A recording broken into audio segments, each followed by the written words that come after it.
Hello friends, আমি তামালি।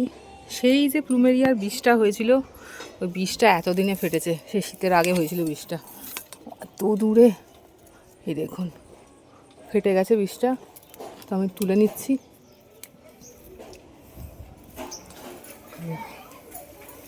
বীজটা ফেটেছে, ভাবলাম হয়তো ভেতরে হয়তো অ্যাডিনিয়ামের মতন তুলো তুলো বীজ হবে, কিন্তু তা হয়নি, অন্যরকম।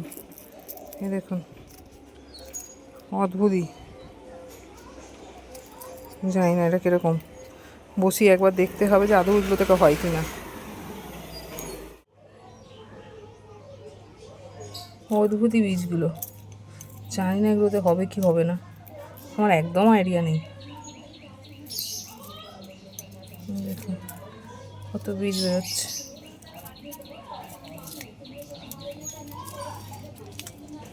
ফার্স্ট টাইম হয়েছে, ভাবলাম আপনাদের সামনেই খুলি, দেখি কীরকম হয়। যেন মনে হচ্ছে শুকিয়ে গেছে। দিয়েছি একদম মাথায় থাকে না, জল দিই না, তারপর সিডগুলো আর গ্রো হচ্ছে না। এত কাজের প্রেশারে আর অতগুলো একসঙ্গে মাথায় রাখতে পারছি না, তাই ভাবছি যেখানে গাছ আছে তার তলাতেই দেবো, যাতে গাছটাতে তো জল দিই, তাহলে জল পড়ে যাবে। এই দেখুন বীজগুলো এরকম সুন্দর করে সাজিয়ে দেবো আগে।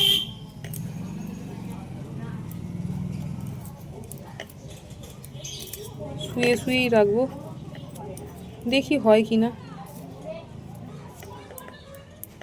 এই মাটিটা অনেক চারা গ্রো হয়, আবার তুলে তুলে বসাই অন্য জায়গায়, তো আশা করছি এও হয়ে যাওয়ার কথা। দেখি ও মাটি ফেলে, বালি মাটি মেশানো আছে।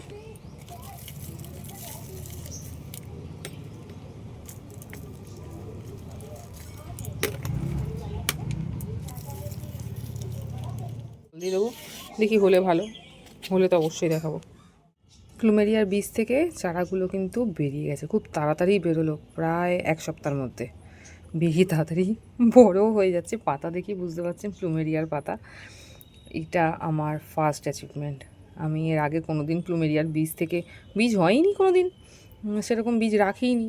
ফুল তো ঝরে ঝরে পড়ে যায়। আমি এক্সট্রা করে নিজে থেকে কিছু পলিনেশন করিনি, সবই প্রকৃতির খেলা, নিজে থেকেই হয়েছে। সারা শীতকাল ভোর বীজটা গাছেই ছিল, তারপরে নিজে থেকেই ফেটেছে। এই যে চ্যাপটা চ্যাপটা বীজগুলো দেখেছিলাম, যে ফেটে ফেটে বেরোচ্ছে এবার, এই যে ফেটে ফেটে বেরোচ্ছে এবার। এই দেখুন, টানবো না, টানলে এই যে মুখের কাছটা লেগে আছে এটা নষ্ট হয়ে। কালো পট এনেছি ছোটো ছোটো, এই পটে বসাবো, কারণ খুব তাড়াতাড়ি বেড়ে যাচ্ছে। এখানে থাকলে এবার এই গাছটাকে নষ্ট করে দিচ্ছে, পাতাগুলো কুঁচকে যাচ্ছে, খুলতে পারছে না ঠিক করে। আর এটাতে একটু জল বসেও আছে টপটাতে, তো এটা চেঞ্জ করবো। পুরোনো পট থেকে এত মাটি বেরিয়েছে, এই মাটিগুলোতেই বসাবো, এক্সট্রা করে আর কোনো মাটি বসাবো না। যেগুলো বাজে বাজে শেকড় আছে সেগুলো সব ফেলে দিচ্ছি। দেখুন এঁটেল মাটি যদি থাকে, অনেক সময় নতুন গাছ নিয়ে তার মধ্যে এঁটেল মাটি থাকে, দেখুন। তো এঁটেল মাটিগুলোকে সরিয়ে দেবো, খুব একটা বেশি রাখবো না। যদি ঝুড়ো হয় তো খুব ভালো, নাহলে রাখবো না। যেগুলো ঝুড়ো মাটি সেগুলোই রাখবো খালি, যেগুলো আমার বানানো আর কি। মাঝখানে যে নতুন শীতকালের গাছ এনেছিলাম যে এঁটেল মাটি, এটা রাখবো না। যেটুকু ঝুড়ো ঝরে সেগুলো মোটা রাখবো না। এবার একে করতে হবে কি, একে ধরে ধরে ঘুরিয়ে নিতে হবে। পুরো ঘুরিয়ে নিলাম, তো মাটি রেডি। কিছু কিছু ডেলা ডেলা আছে এখনও, ওটা হাতে করে অতটা ভাঙা যাচ্ছে না, না প্রবলেম। ডেলাগুলো নিচের দিকে রাখবো। এই দেখো,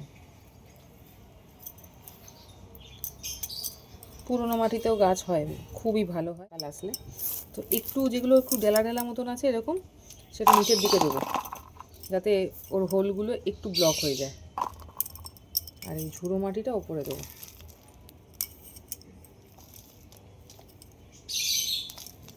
এটা তো মোটামুটি ও 6 মাস চলে যাবে আশা করছি। এই বসালাম, এরকম করে রেডি করবো। আমি একটা বসানো দেখিয়ে দিচ্ছি, অতগুলো চারা আমি বসাবো, কিন্তু একটা আমি বসানো জাস্ট দেখিয়ে দিচ্ছি। যেরকম বসানো আছে এরকম বসালাম। এর একটা এখান থেকে আমি খুলবো, দেখুন কি ইজিলি খুলে গেল। যেহেতু এখনও ছোট আছে তাই ইজিলি খুলে যাচ্ছে। এবার এখানে গর্ত করবো আঙুল দিয়ে, জাস্ট বসিয়ে দেবো হালকা করে। খুব সন্তর্পণে বসাবেন, মুটমুটে গাছ কিন্তু, হ্যাঁ, যদি কারোর হয়ে থাকে তো সে বুঝবে, যেগুলো খুব মুটমুটে গাছ, একটু এদিক ওদিক যাবে পট করে ভেঙে যাবে। তো খুব আস্তে করে খুলবেন। আমার এটা ঝুড়ো মাটি বলে আমি ইজিলি টানলাম, খুলে গেল, নাহলে কোনো খুরপি দিয়ে কিছু দিয়ে হলে তুলবেন। ঝুড়ো মাটি না হলে কিন্তু উঠবে না, আর টানতে যাবেন কিন্তু পুট করে ভেঙে যাবে।